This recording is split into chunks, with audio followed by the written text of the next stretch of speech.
Zoom క్లాసులో join అవ్వన ప్రతి ఒక్క కుటుంబానికి మరి ప్రతి ఒక్కరు కూడా ప్రభువైన యేసుక్రీస్తు వారిని బట్టి మరి వందనం తెలియపరుచుకోవాలంటే కులాబక్రీస్తు సంఘం ద్వారా మరి దేవుడు నాకు ఇచ్చిన అవకాశాన్ని బట్టి మరి ఈ విషయాలు పంచుకోవాలి. కాబట్టి ప్రియమైన దేవుని బిడ్డలారా, మనం మరి తన కృపలో భద్రపరిచి ఈ 2025 సంవత్సరంలో అడుగుపెట్టి మరి తండ్రి అయిన దేవుని మహిమపరుస్తున్నాం. కాబట్టి ప్రియమైన దేవుని బిడ్డలారా, మనం దేవుని ఒక రాజ్యము వచ్చి ఉన్నదా వస్తుందా అనే విషయాలు ఎన్నోసార్లు విన్నాం. అయినప్పటికీ మళ్ళా జ్ఞాపకం చేసుకొని మరి విశ్వాసంతో మనం ముందుకు కొనసాగాలి. కాబట్టి ఆ విషయాలు జ్ఞాపకం చేద్దాం అనుకుంటున్నానండి. కాబట్టి మనం దేవుని రాజ్యం భూమి మీదకి వచ్చిందా వస్తుందని పాఠాన్ని నేర్చుకుంటా ఉన్నామండి.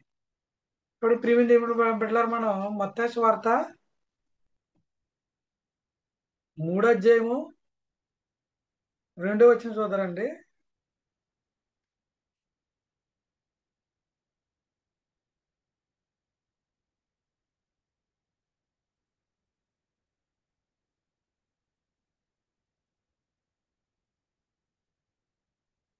ఆ దినముల యందు బాప్తిస్మిచ్చు యోహాను వచ్చి పరలోక రాజ్యం సమీపించి ఉన్నది, మారు మనసు పొందుడని యూదా అరణ్యంలో ప్రకటించుచుండెను. మరి యోహాన్ గారు మరి స్వార్థను ప్రకటిస్తున్నారండి. ఏమని ప్రకటిస్తున్నారంటే మరి యూదా అరణ్యంలో అయితే యూదా ప్రజలకి స్వార్థ ప్రకటిస్తున్నాడండి. ఏమని ప్రకటించినారంటే ఆయన దేవుని ఒక రాజ్యము పరలోక రాజ్యము సమీపించి ఉన్నది, మీరు మారు మనసు పొందుడని యూదా అరణ్యంలో ప్రకటించుచుండెను. అంటే సువార్తను ప్రకటిస్తున్నాడండి. అంటే దేవుని ఒక రాజ్యం సమీపించి ఉంది, మీ మధ్యకి రాబోతుంది.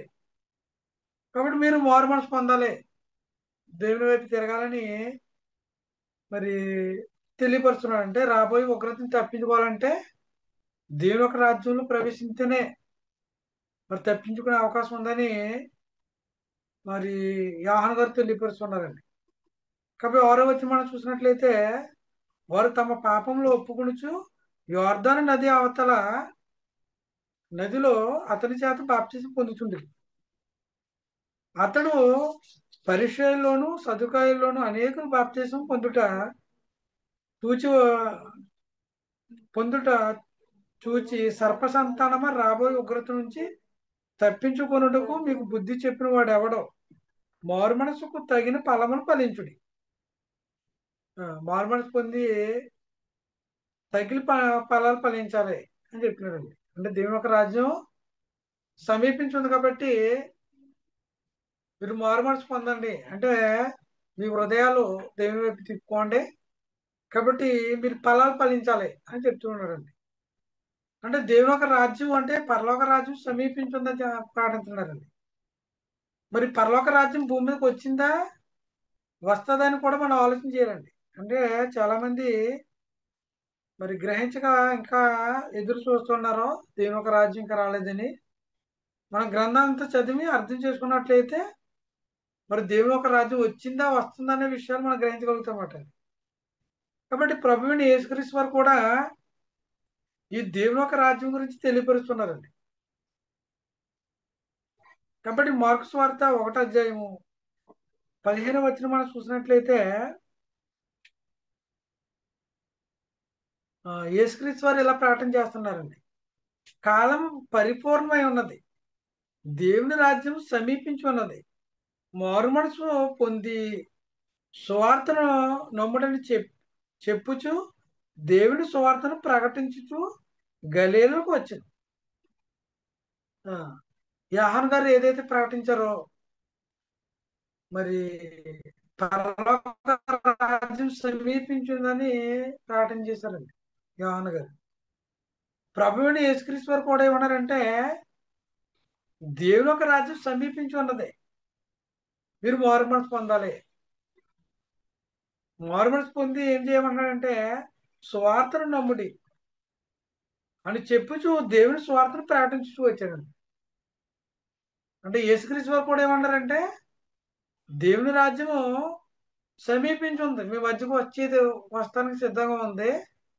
కాబట్టి మీరు ఏం చేయాలంటే మారుమనసు పొందాలండి. అంటే ప్రతి ఒక్కరూ కూడా మారుమనసు పొందకుండా దేవుని యొక్క రాజ్యంలో ప్రవేశించే అవకాశం లేదండి. కాబట్టి ఎవరైనా దేవుని యొక్క రాజ్యంలో ప్రవేశించాలంటే మొట్టమొదటిగా మారుమనసు పొందాలి. మారుమనసు పొంది ఏం చెప్తున్నాడండి? సువార్తను నమ్ముడి. సువార్తను నమ్ముడని చెప్పుడు. సువార్తను నమ్మనండి. మారుమనసుకున్నప్పుడు సువార్త నమ్మి విశ్వసించినట్లయితే ఆ వ్యక్తి రక్షణ ఉంటుంది అన్నమాట అండి. కాబట్టి అటు రీతిగా దేవుని యొక్క రాజ్యంలో ప్రవేశించే అవకాశం ఉంటుంది అన్నమాట అండి. కాబట్టి ఈ రెండు చోట్ల మనం చూసినట్లు దేవుని యొక్క రాజ్యం సమీపించి ఉందని అని మాట్లాడుతాం విన్నామండి మనం. మరి దేవుని యొక్క రాజ్యం గురించి దేవుడు ముందుగానే తన ప్రవక్తల ద్వారా, పరిశుద్ధుల ద్వారా మాట్లాడాడనమాట అండి. అంటే మరుగుపరిచి ఏది ఉంచలేదు. మనుషులు ఆ దేవుని యొక్క రాజ్యంలో ప్రవేశించడానికే సువార్త ప్రకటన అనేది జరిగిందండి. కాబట్టి ప్రియమైన దేవుని బిడ్డలారా, మనం ఆలోచన చేసినట్లయితే దానియేలు గ్రంథం 7వ అధ్యాయము 14వ వచనం చూద్దారండి. దానియేలు గ్రంథం 2వ అధ్యాయం 44వ వచనం చూద్దారండి.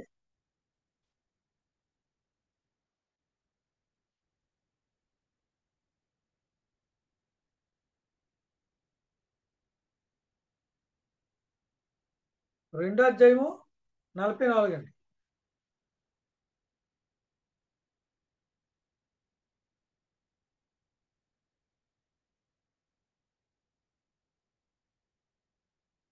ఆ రాజుల కాలంలో పరలోకమందున్న దేవుడు ఒక రాజ్యమును స్థాపించును. దాని ఎన్నటికి నీ నాశనం కలుగుదు. ఆ రాజ్యము దానిని పొందిన వారికి గాక మరి ఎవరికని చెందదు. అది ముందున్న రాజ్యములన్నిటిని పగలగొట్టి నిర్మూలకము చేయును గాని అది యుగయుగముల వరకు నిలిచును. ఆ, మరి పరలోకమందున్న దేవుడు మరి తన భక్తుల ద్వారా తెలియపరిచాడు. దానియేలు గారి ద్వారా తెలియపరిచాడు అన్నమాట అండి. ఏమన్నాడంటే ఆ రాజుల కాలంలో పరలోకమందున్న దేవుడు ఒక రాజ్యం స్థాపిస్తాడు. అంటే పరలోకమందున్న దేవుడు భూమి మీద ఒక రాజ్యం స్థాపిస్తాడు. కాబట్టి ఆ రాజ్యానికి ఎన్నటికీ నాశనం కలగదంటాడండి. అది పొందిన వారికి తప్ప మరి ఎవరికి చెందదన్నమాట. ఎవరైతే దాన్ని పొందుతారో వారినే దాన్ని గ్రహించగలుగుతారు అన్న విషయాన్ని తెలియపరిచాడనమాట. అంటే పరలోకమందున్న దేవుడు భూమి మీద ఒక రాజ్యం స్థాపించాలని దేవుడు తన సంకల్పం ఉంచుకుని ప్రవక్తల ద్వారా ముందుగానే తెలియపరిచాడనమాట. కాబట్టి ఇది ఈ రాజ్యంలో ఎవరైతే ప్రవేశిస్తారో వారు నిత్యం ఆనందం పొందేవారు ఉంటారు. కాబట్టి ఈ రాజ్యం వచ్చిందా వస్తుందని ఆలోచన చేసినప్పుడు మనం దేవుని గ్రంథాన్ని ఆధారం చేసుకుని మన విశ్వాసం ఉండాలన్నమాట అండి. కాబట్టి దానియేలు గ్రంథం 7వ అధ్యాయము 14వ వచనం కూడా చూద్దరండి. సకల జనులను, రాష్ట్రములను, ఆయా భాషలు మాట్లాడేవారును ఆయనను సేవించినట్లు ప్రభుత్వమును మహిమయు ఆధిపత్యమును ఆయనకి ఇయ్యబడును. ఆయన ప్రభుత్వము శాశ్వతమైనది, దానికి ఎన్నటికని తొలగిపోదు. ఆయన రాజ్యము ఎప్పుడూ లయము కాదు.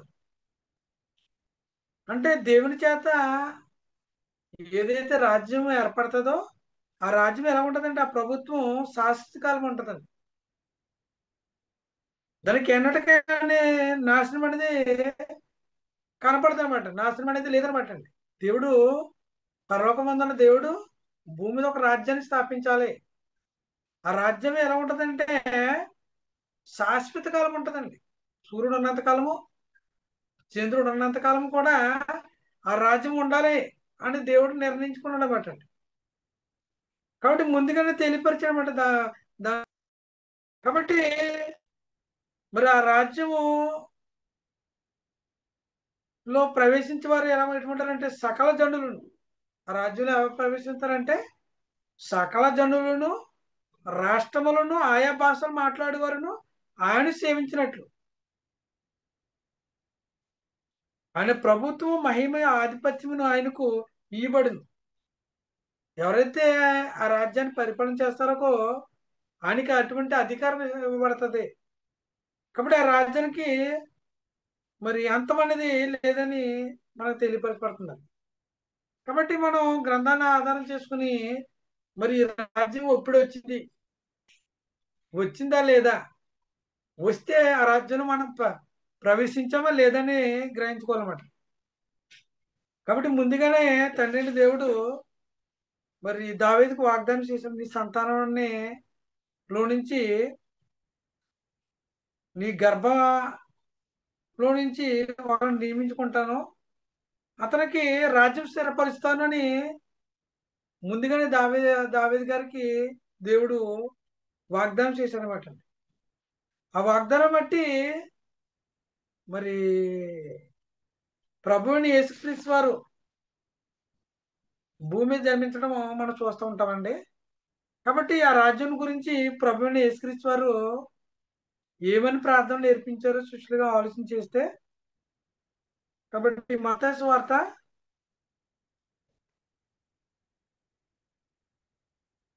6వ అధ్యాయము 9, 10 వచనాలు మనం చూసినట్లయితే ప్రభువుని యేసుక్రీస్తు వారు శిష్యులు నేర్పిస్తున్నారు. అంటే ఎందుకు నేర్పిస్తున్నారంటే మనం ఆలోచన చేద్దామండి. కాబట్టి మీరు ఇలాగ ప్రార్థన చేయండి: పరలోకమందున్న మా తండ్రి, నీ నామము పరిశుద్ధపరచబడును గాక, నీ రాజ్యం వచ్చును గాక, నీ చిత్తం పరలోకమందు నెరవేరినట్లు భూమి యందును నెరవేరును గాక అని ప్రభువుని యేసుక్రీస్తు వారు శిష్యులకు ప్రార్థన నేర్పిస్తున్నారండి. అంటే దేవుడు పరలోకమందు ఉన్నాడు, కాబట్టి దేవుని యొక్క రాజ్యం భూమి మీదకి రావాలి అంటే దేవుడు పరిశుద్ధుడు. కాబట్టి మరి పరలోకమందున్న దేవుని బిడ్డలుగా భూమి మీద ఉన్న ప్రతి ఒక్కరు కూడా పరిశుద్ధిగా బ్రతకాలంటే దేవుని ఒక రాజ్యం భూమి మీద రావాలన్నమాట. దేవుని పరిపాలన ఎలా ఉంటుందంటే శాశ్వతంగా ఉంటుంది. అలాగే దేవుడు పరిశుద్ధుడు కాబట్టి దేవుని ప్రజలు కూడా ఎలా ఉండాలని కోరుకున్నాడంటే పరిశుద్ధులుగా ఉండాలని కోరుకున్నాడు.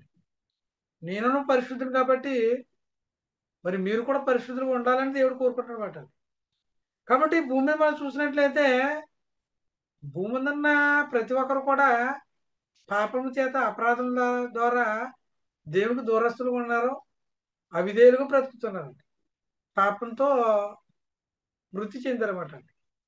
కాబట్టి ఇప్పుడు దేవుని రాజ్యంలో ఎవరైతే ప్రవేశిస్తారో వాళ్ళు ఏమవ్వాలంటే పరిశుద్ధపరచబడాలని, పరిశుద్ధిగా మరి ఉండాలన్నమాట. కాబట్టి అది ఎప్పుడు జరుగుతుందంటే దేవుని ఒక రాజ్యం భూమి మీదకి వచ్చినట్లయితే అప్పుడు మాత్రమే సాధ్యం అన్నమాట పరిశుద్ధంగా ఉండటం. కాబట్టి ఇక్కడ మనకు తెలియపరిచింది అంటే యేసుక్రీస్తు వారు ఇలా నేర్పించారన్నమాట. పరలోకమందున మా తండ్రి, నీ నామం పరిశుద్ధపరచబడును గాక, నీ రాజ్యం వచ్చిన గాక, నీ చిత్తం పరలోకమందున నెరవేరినట్లు భూమి యందు నెరవేరును గాక. అంటే పరలోకంలో దేవుడు పరిశుద్ధుడుగా ఉన్నాడు, కాబట్టి భూమి మీద తన ప్రజలు కూడా పరిశుద్ధంగా ఉండాలంటే దేవుని ఒక రాజ్యం భూమి మీదకి వస్తే గాని మనుషులు పరిశుద్ధపరచబడే అవకాశం లేదన్నమాట. కాబట్టి అందుకని దేవుని ఒక రాజ్యం నిమిత్తం ప్రభువుని యేసుక్రీస్తు వారు తన శిష్యులను నేర్పించారన్నమాట. మీరు దేవుని ఒక రాజ్యం భూమి మీదకి వచ్చినట్లయితే అప్పుడే మనుషులు పరిశుద్ధపరచబడతారని విషయాన్ని తెలియపరచలేదు. కాబట్టి మనం మార్కు సువార్త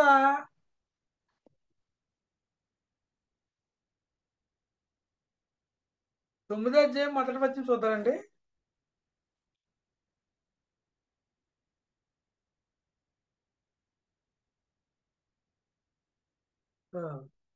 మార్కు సువార్త 9వ అధ్యాయం మొదటి వచనం మనం చూసినట్లయితే, మరియు ఆయన ఇక్కడ నిలిచి ఉన్న వారిలో కొందరు దేవుని రాజ్యం బలంతో వచ్చుట చూచి వరకు మరణం రుచి చూడాలని నిశ్చయంగా మీతో చెప్పుచున్నాను. ఆ, శిష్యులు యేసుక్రీస్తు వారితో ఉన్నారండి. వారు యేసుక్రీస్తు వారిని అడుగుతున్నమాట. అడుగుతున్నప్పుడు ఏం చెప్తున్నారంటే యేసుక్రీస్తు వారు దేవుని యొక్క రాజ్యం గురించి తెలియపరుస్తున్నారండి. మరి ఆయన ఇలాగా ఆయన ఇక్కడ నిలిచి ఉన్న వారిలో అంటే చాలా మంది మరి దేవుని వాక్యం వినటానికి జనులు యేసుక్రీస్తు వారి వద్దకు వస్తూ ఉన్నారు. ఆయన దేవుని రాజ్యం గురించి అనేక విషయాలు తెలియపరిచారండి ప్రభుని యేసుక్రీస్తు వారు. కాబట్టి ఆ రాజ్యం ఎప్పుడు వస్తుంది అని ఇలా అడిగినప్పుడు ఏం చెప్తున్నారంటే ఇక్కడ నిలిచి ఉన్న వారిలో అనే మాటలు ఎవరైతే వింటున్నారో ఆ వారిలో వారి గురించి మాట్లాడుతూ చెప్తున్నమాట. నిలిచి ఉన్న వారిలో కొందరు దేవుని రాజ్యము బలముతో వచ్చే వరకు చూచే వరకు మరణం రుచి చూడాలని నిశ్చయంగా మీతో చెప్తున్నాను. అంటే కొంతమంది ఏమవారంటే చనిపోరు, దేవుని రాజ్యం బలముతో వస్తుంది అని ఇక్కడ తెలియపరిచారండి ప్రభుని యేసుక్రీస్తు వారు. కాబట్టి మరి ఇది ఎప్పుడు వచ్చింది ఈ రాజ్యం అని మనం ఆలోచన చేసినట్లయితే మరి దేవుని ఒక రాజ్యం భూమి మీద రావాలి. వచ్చినట్లయితే మనుషులు ఏమన్నా అవుతారంటే ఆ రాజ్యంలో ఎవరైతే చేర్చబడతారో వాళ్ళు. కాబట్టి ప్రతి ఒక్కరు కూడా మనం చెప్పవలసింది ఏంటంటే దేవుని యొక్క రాజ్యం భూమి మీదకి వచ్చిందా లేదా అన్నప్పుడు మన గ్రంథాన్ని ఆధారం చేసుకుని ఆలోచన చేస్తే మరి పెంతెకొస్తు దినాన్ని పరిశుద్ధాత్ముడు భూమి మీదకి వచ్చినప్పుడు స్వార్థ ప్రకటింపబడ్డదండి. కాబట్టి స్వార్థ ప్రకటింపబడినప్పుడు అనేకులు ఏం చేశారంటే మరి దేవుని మాటకి విధేయత కలిగి మరి మారుమనస్సు చెంది పెంతెకొస్తు దినంలో ఏం జరిగిందంటే వారు కూడి ఉన్న చోటని వారు దేవునికి ప్రార్థన విజ్ఞాపనలు చేస్తున్నప్పుడు పరిశుద్ధాత్ముడు భూమి మీద దిగి వచ్చాడండి. దిగి వచ్చినప్పుడు ఏం జరిగిందంటే స్వార్థ ప్రకటన జరిగిందన్నమాట. అపోస్తలుల కార్యాలు 2వ అధ్యాయం మనం చూసినట్లయితే అక్కడ సమాచారం ఉంటుందన్నమాట. ఎప్పుడైతే పరిశుద్ధాత్ముడు మరి పేతురు గారి మీద అపోస్తలుల మీద దిగారో అప్పుడు ఏం జరిగిందంటే స్వార్థాన్ని ప్రకటింపబడ్డది. యేసుక్రీస్తుని గురించి సమాచారం ప్రకటింపబడినప్పుడు అనేకులు మారుమనసు పొంది బాప్తిసం పొందారన్నమాట. బాప్తిసం పొంది సంఘంలో చేర్చబడ్డారండి. అంటే సంఘం అంటే దేవుని యొక్క రాజ్యంలో చేర్చబడ్డారన్నమాట అండి. కాబట్టి ఆ రాజ్యంలో చేర్చబడిన వారు ఎటువంటి వారంటే పరిశుద్ధపరచబడ్డవారు. మన అపోస్తలుల కార్యాలు 2వ అధ్యాయము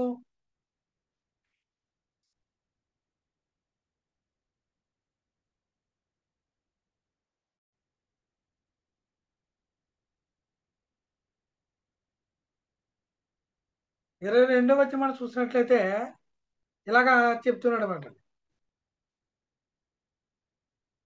ఇశ్రాయేలు వారులారా ఈ మాటలు వినుడి. దేవుడు నజరేయుడైన యేసు చేత అద్భుతములు మహత్కార్యములను సూచన క్రియలను మీ మధ్యన చేయించి ఆయనను తన వలన మెప్పు పొందిన వాడినిగా మీకు కనుపరిచింది.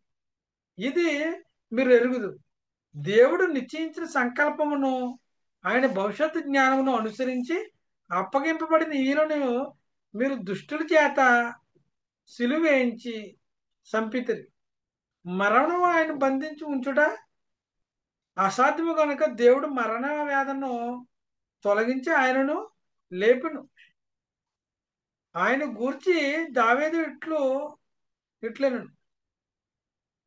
ప్రభువును ఎల్లప్పుడూ నా ఎదుట ప్రభువును చూచుచుంటిని. ఆయన నా కుడిపార్శ్వన ఉన్నాడు కనుక నేను కదల్చబడను.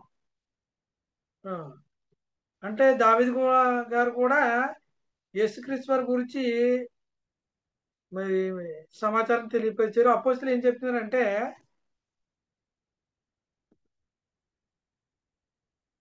ప్రభువుని యేసుక్రీస్తు వారి ద్వారా మహత్కార్యాలు అద్భుతాలు ఆశ్చర్యకార్యాలు దేవుడు చేయించాడు. కాబట్టి దేవుడు నిశ్చయించిన సంకల్పం ప్రకారంగా ఆయన భవిష్యత్తు జ్ఞానమును అనుసరించి ఇప్పుడు ఆయన అప్పగింపబడిన ఈయనను మీరు దుష్టుల చేతికి అప్పచెంపారు, సిలువ వేయించి చంపిద్దరు.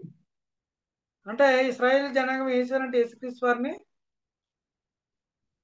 మరి యేసుక్రీస్తు వారిని దేవుని కుమారుడిగా ఇశ్రాయేల్ రాజుగా కానీ వారు స్వీకరించలేదు, మరణంగా చెప్పారు.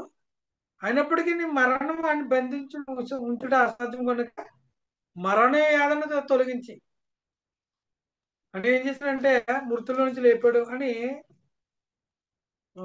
సాక్ష్యం చెప్తుండారండి. అంటే ఈ దావీదు సంతానం మీద ఏలబై రాజు శాశ్వత రాజే ఉండాలన్నమాట. శాశ్వత కాలం కూడా అని పరిపాలన చేసేవాడిగా ఉండాలంట ప్రభువైన యేసుక్రీస్తు వారు. కాబట్టి ఆయన మృతుల నుంచి లేపి ఆయనకి ప్రభువైన యేసుక్రీస్తు వారు పట్టాభిషేకం చేశారు, తండ్రి దేవుడు అని రాజుగా అభిషేకించడం అన్నమాట. కాబట్టి ఆ నిబ సంకల్పం ప్రకారం ఏం చేశాడంటే మృతుల నుంచి లేపబడ్డాడు. లేపబడి దేవుడు ప్రజలను పరిపాలించడానికి నియమింపబడ్డాడు ప్రభువైన యేసుక్రీస్తు వారు.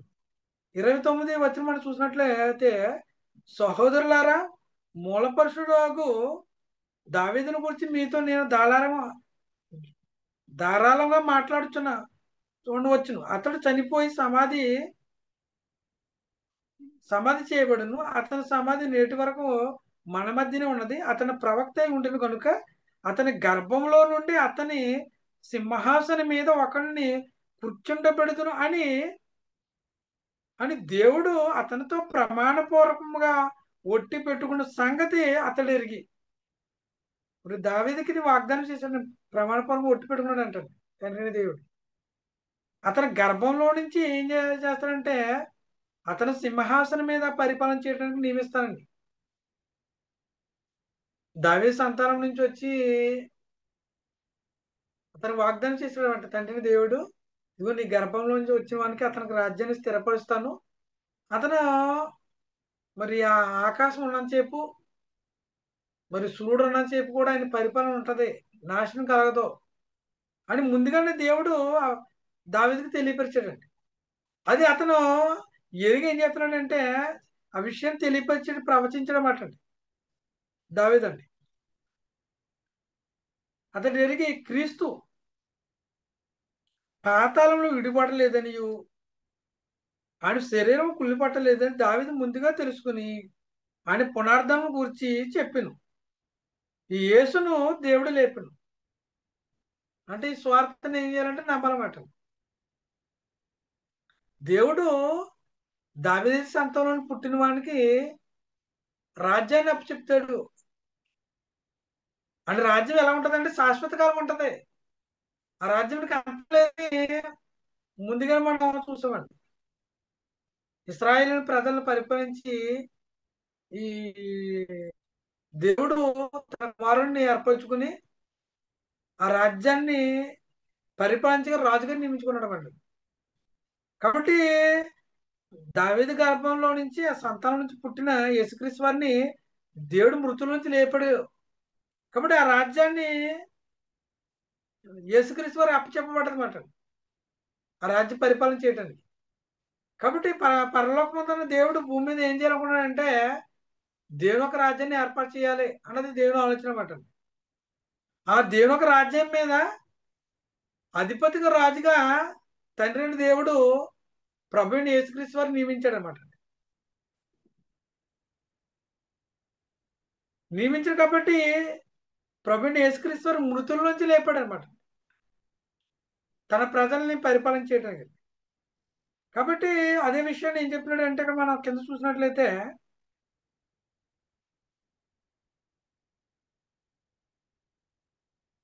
అపోస్తలుల గారు 2:36 మీరు చూసినట్లయితే, మీరు సిలువేసిన యేసుని దేవుడు ప్రభుగాను క్రీస్తుగాను నియమించింది, ఇది ఇశ్రాయేలు వంశమంతా రూటుగా తెలుసుకోవాలని చెప్పింది. వారు ఆ మాటలో విని హృదయంలో నొచ్చుకుని సహోదరుల మేము ఏమి చేతమని పేతురును కడమ అపోస్తలుని అడగగా, పేతురు మీరు మారుమనసు పొంది పాపక్షమాపణ నిమిత్తం ప్రతివాడిని యేసుక్రీస్తు వలన బాప్తిసం పొందిడి, అప్పుడు పరిశుద్ధాత్మ వరమును పొందుతారని పొందుదురు. ఈ వాగ్దానం మీకును మీ పిల్లలకును దూరస్తులు అందరికీ అనగా ప్రభువైన మన దేవుడు తన వద్దకు పిలిచిన వారందరికీ చెందిన వారితో చెప్పండి. ప్రభువైన దేవుడు తన పిలిచిన వారందరికీ, అంటే ఇశ్రాయేల్ జనగణక కాదు, అనుజనులు కూడా ఈ రక్షణ ఉంటది, ఇందులో చేర్చబడతారు అన్న విషయాన్ని ఇక్కడ తెలియపరిచారన్నమాట. ఇక్కడ మనం 36 వచ్చి మనం చూసినట్టయితే ఏమంటాడండి, మీరు సిలువేసిన వేసిన దేవుడు ప్రభుగాను క్రీస్తుగాను నియమించాడు. ప్రభు అంటే రాజు అండి, పరిపాలన చేసి రాజుగా నియమింపడ్డాడండి. అంటే దావీదు సంతానంలో నుంచి యేసుక్రీస్తు వారిని ఎన్నుకుని యేసుక్రీస్తే అభిషేకించనమాట, రాజుగా అభిషేకించనమాట, క్రీస్తుగాను నియమించను, దేవుని చేత అభిషేకం పడ్డాడండి ప్రభుని యేసుక్రీస్తు వారు. కాబట్టి దేవుని యొక్క రాజ్యం మీద పరిపాలన చేయడానికి ప్రభుని యేసుక్రీస్తు వారిని మరి అధికారం ఇచ్చి నియమించినట్లు మన గ్రంథం చూస్తున్నామండి. కాబట్టి మరి దేవుని యొక్క రాజ్యం భూమి మీదకి వచ్చింది అనడానికి అనేక ఆధారాలు ఉన్నాయండి. ఇప్పుడు దేవుని రాజ్యం బలముతో వస్తుంది అన్నాడు. బలంతో వస్తుంది మీరు అంటే శిష్యుల కాలంలోనే ఈ దేవుని యొక్క రాజ్యం భూమికి రావటం మనం చూస్తా ఉన్నామండి. అంటే దేవుని యొక్క రాజ్యంలో చేర్చబడినందుకు ఏం జరుగుతుందంటే విమోచన జరుగుతుందండి. పాప విమోచన, పాపం నుంచి విమోచన జరుగుతుందన్నమాట. అంటే దేవుని రాజ్యం ఎటువంటిదంటే పరిశుద్ధమైనది. దేవుడు పరిశుద్ధుడు కాబట్టి దేవుని ప్రజలు కూడా పరిశుద్ధంగా ఉండాలి. అలా ఉండాలంటే ఎప్పుడు ఏమి రావాలంటే భూమి మీద కంటే దేవుని యొక్క రాజ్యం భూమి మీద రావాలండి. అప్పుడు జనులు పరిశుద్ధపరచబడతారన్నమాట అండి, విమోచింపబడతారన్నమాట అండి. కాబట్టి దేవుడు ఒక రాజ్యం భూమి మీదకి వచ్చింది కాబట్టి మరి మనుషులందరికీ పాప విమోచన జరుగుతుంది.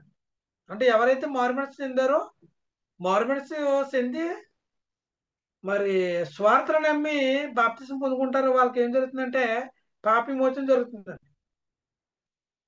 పాప విమోచన జరిగిన వారే దేవుని ఒక రాజ్యంలో ప్రవేశించే అవకాశం ఉంటుంది అన్నమాట.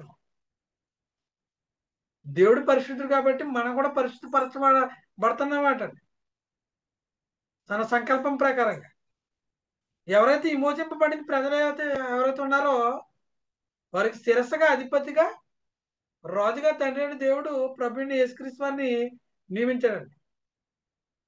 అందుకని వారి పాపం నుండి ఆయనే విడిపిస్తాడో ఎవరంటే ప్రభుని యేసుక్రీస్తు వారి ద్వారానే ఈ కార్యక్రమం జరుగుతుంది అన్నమాట, విమోచన. అందుకని మనుషులు అందరి కొరకు ఏం చేశాడంటే ఆయన రక్తం సిందించాడు అన్నమాట పాప విమోచన కొరకు. కాబట్టి దేవుని ఒక రాజ్యం బలంతో వస్తుంది అన్నప్పుడు ఇంకా దేవుని ఒక రాజ్యం రాలేదంటే కనుక మనుషులకు పాప విమోచన పొందే అవకాశం లేదన్నమాట. దేవుని ఒక రాజ్యం భూమి మీదకి వచ్చింది కాబట్టి మనుషులకు ఏం జరుగుతుందంటే పాప విమోచన జరుగుతుందండి, పాపం నుంచి విమోచింపబడుతున్నారండి. కాబట్టి ప్రేమ దేవుడు మనం ఆలోచన చేయాలన్నమాట. మరి యేసుక్రీస్తు వారి రక్తం సిందించడం ద్వారా మనుషులందరూ కూడా విమోచన జరిగిందండి. కాబట్టి ప్రతి మనుషుడు కూడా దేవుని ఒక రాజ్యంలో చేర్చబడాలంటే ప్రభువు అయిన యేసుక్రీస్తు వారు చెప్పినట్లుగా సువార్తను నమ్మాలండి, మారుమనసు పొందాలి. సువార్తను నమ్మినట్లయితే నమ్మి బాప్తిసం పొందడం ద్వారా ఏమో జరుగుతుందంటే పాప విమోచన జరుగుతుందండి. కాబట్టి ఎవరైనా దేవుని యొక్క రాజ్యం రాలేదంటే మరి మనుషులకి పాప విమోచన కలిగే అవకాశం లేదన్నమాట. మనం దేవుని యొక్క రాజ్యం భూమికి వచ్చిందని నమ్ముతున్నామండి. కారణం ఏంటంటే యేసుక్రీస్తు వారు ప్రార్థన ఎప్పుడు నేర్పించారంటే ప్రభు అయిన యేసుక్రీస్తు వారు మనుషుల కొరకు పాపం విమోచన కొరకు సిలువ మరణానికి ముందు తెలియపరిచాడు.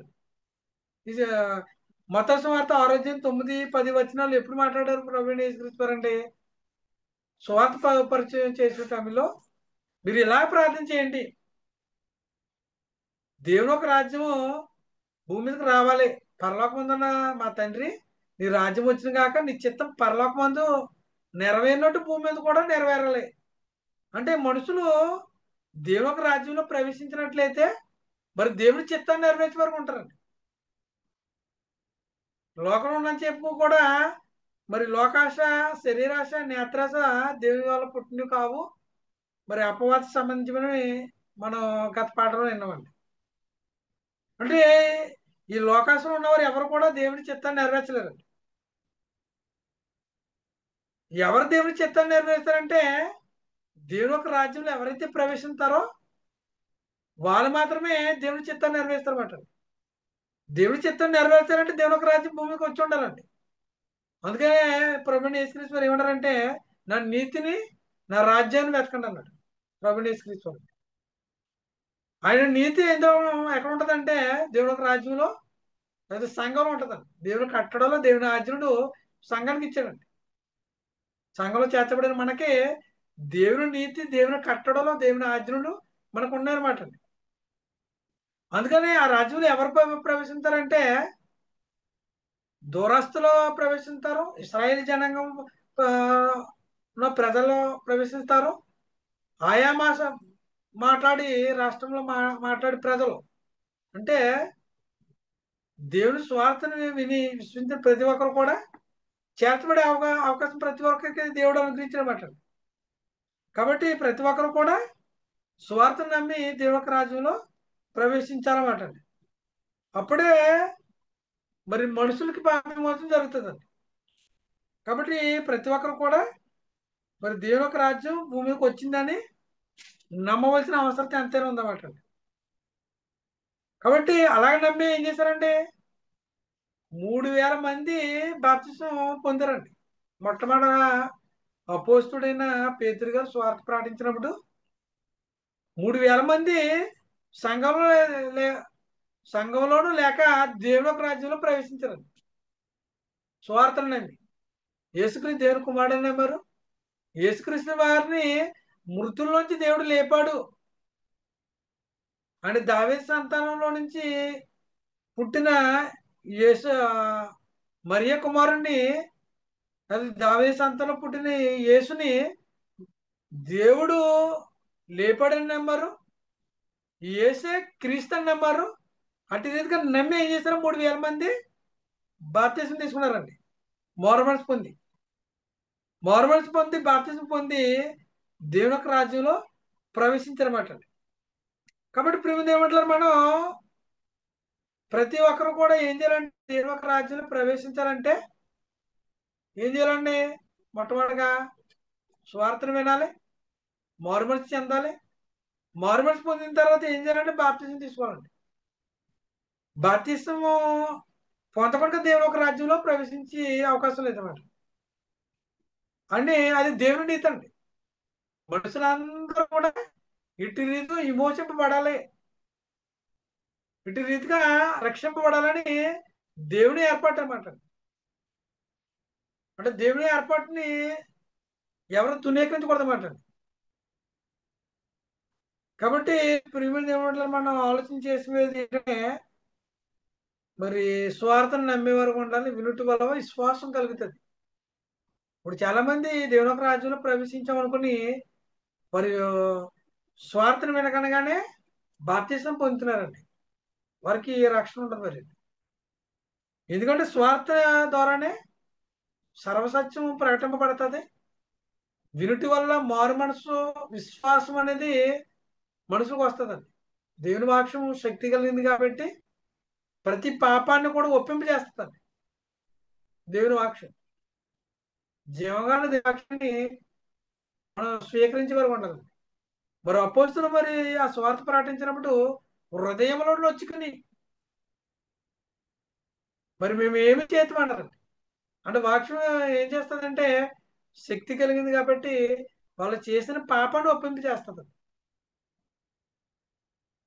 మన అపరాధాలు మన పాపాలు మనం ఎప్పుడు ఒప్పుకుంటామంటే దేవుని వాక్యం విన్నప్పుడు వాక్యం మనం చేస్తుంది కాబట్టి మన హృదయాన్ని మరి దేవునికి అర్పించేవారుగా దేవుని వాక్యానికి విధేయులేమి మరి దేవుని సన్నిధిలో మన పాపాలు ఒప్పుకుంటామండి.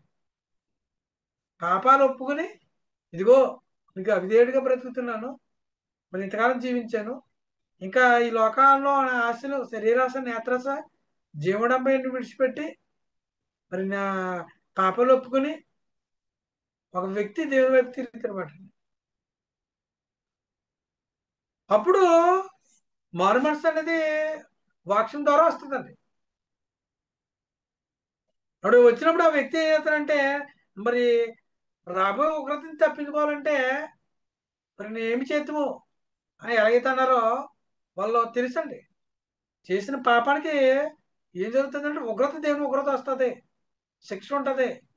అప్పుడు ఆ శిక్షను తప్పించుకోవాలంటే మరి అది విమోచన పడడానికి ఏది మనం ఒక కార్యం చేయాలి అని వారు అడిగారన్నమాట అప్పొస్తుంది. మరి యేసుక్రీస్తు వారు సిలువ ఎక్కించారు. వాడు నీతిమంతుడు పరిశుద్ధిని ఏం చేశారు, సిలువకి అప్పచెప్పారండి. అని మరణ శిక్ష విధించారు. మరి దేవుడు మృతుల నుంచి దేవుడు లేపాడు యేసుక్రీస్తు వారిని. కాబట్టి ఎప్పుడైతే మీరు ఇలాగా మరి నీతిమంతుడైన వారిని సిలువకి ఎక్కించారో ఆయన దేవుడు మృతుల నుంచి లేపాడు అని స్వార్థ ఎప్పుడైతే విన్నారో వాళ్ళు ఏం చేశారంటే మరి మేము ఏమి చేద్దామని వారి చెందారండి. అంటే ప్రతి వాడు పాపక్షమాపణ నిమిత్తం బాప్తిసం పొందమన్నారు. కాబట్టి పాపక్షమాపణ నిమిత్తం ప్రతి ఒక్కరు కూడా బాప్తిసం పొందాలండి. అంటే ఇప్పుడు మనం ఏం చేస్తున్నామండి, వాక్యం విని మారుమనసు పొంది బాప్తిసం పొందినట్లయితే మనుషులు పాప క్షమాపణ ఉంటది. అలా కాకుండా మరి వాక్యం వినకనగా పెళ్లిళ్ళ కొరకు లేకపోతే మరి దేవుడు ఏదో ఒక మన కుటుంబంలో మేలు చేశాడని బాప్తీసాలు తీసుకున్నట్లయితే అది లెక్కల్లో ఉంటది. కాబట్టి అపోస్తుల బోధ ఏదైతే విని వారి రక్షింపడ్డారో, బాప్తీసం తీసుకున్నారో అటు రీతికి మనం బాప్తీసం పొందాలండి. అప్పుడే మనకి రక్షణ ఉంటుంది అన్నమాట. అప్పుడు రక్షింపబడి మనం ఏమవుతామంటే దేవుని యొక్క రాజ్యంలో చేర్చబడతామండి. కాబట్టి ప్రేమ దేవుడిలో మనం ఇటు రీతిగా దేవుడు ఒక ఏర్పడమాట.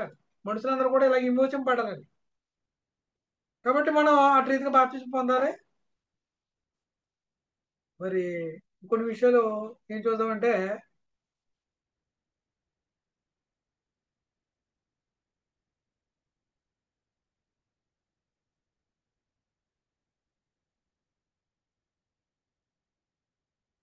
కొలసీ పత్రిక 1వ అధ్యాయము 13వ వచనం కూడా చూద్దారండి.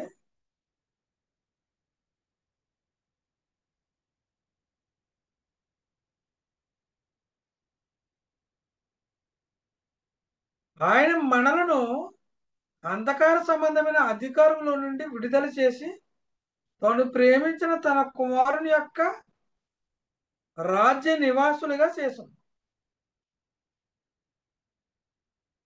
ఆ కుమారుని యందు మనకు విమోచనము అనగా పాప క్షమాపణ కలుగుచున్నది.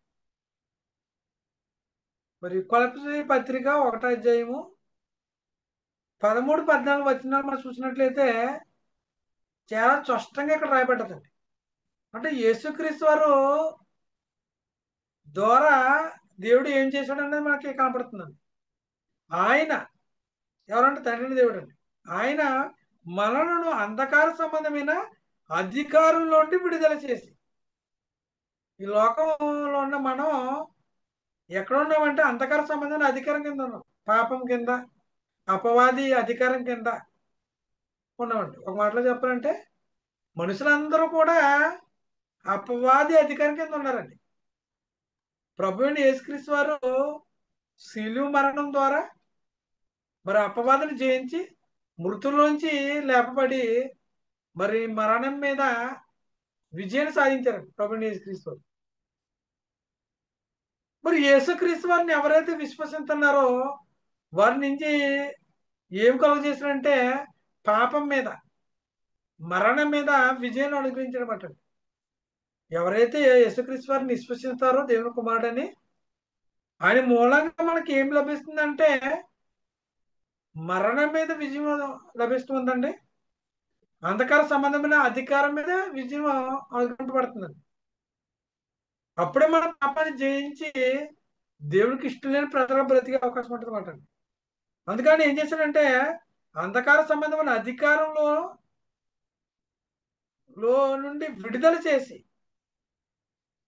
తను ప్రేమించిన తన కుమారుని యొక్క రాజ్య నివాసులుగా చేసింది. ఎవరు రాజ్య నివాసులుగా చేశాడండి? తన కుమారుని యొక్క రాజ్య నివాసులు. తన కుమారునికి ఏమి ఇచ్చాడంటే రాజ్యాన్ని అనుగ్రహించాడండి. ఆ రాజ్యం మీద అధిపతిగా రాజుగా నియమించాడండి. మీరు సిలువేసిన యేసునే ప్రభుగాను క్రీస్తుగాను నియమించాడు తండ్రి అయిన దేవుడు. అంటే రాజుగా నియమించాడు. కాబట్టి రాజుకి ఏమో ఉంటదండి, ఆ రాజ్యం ఉంటదండి. ఇప్పుడు దేవుని యొక్క రాజ్యం ఏంటంటే దేవుని యొక్క ప్రజలు. దేవుని యొక్క ప్రజలుగా మనల్ని ఎలా కొన్నాడంటే క్రీస్తు రక్తం ద్వారా విమోచింపబడిన మనమందరం కూడా దేవుని ప్రజలుగా ఉండటానికి, దేవునికి ఇష్టలుగా ఉండటానికి తన కుమారునికి రాజ్యం అనుగ్రహించి ఇప్పుడు ఆ రాజ్యంలో మనం చేర్చడమాట. రాజ్యంలో ఎలా చేర్చబడుతున్నాం అంటే స్వార్థ విని మారుమనసు పొంది పాప క్షమాపణ నిమిత్తం బాప్తిజం పొంది సంఘం అనే దేవుని యొక్క రాజ్యంలో చేర్చబడుతున్నాం. కాబట్టి ఇప్పుడు దేవుని రాజ్యం ఉందన్నమాట అండి. దేవుని రాజ్యం భూమికి వచ్చింది. ఆ రాజ్యానికి అధిపతిగా రాజుగా యేసుక్రీస్తు వారిని దేవుడు నియమించాడు. ఆ రాజ్యం మనం చేర్చబడ్డాం. అందుకే ఇక్కడ ఏమండి, తను ప్రేమించిన తన కుమారుని ప్రేమించాడు తండ్రి దేవుడు. ప్రేమించి తన కుమారుని యొక్క రాజ్య నివాసులకు మనం చేశాడన్నమాట.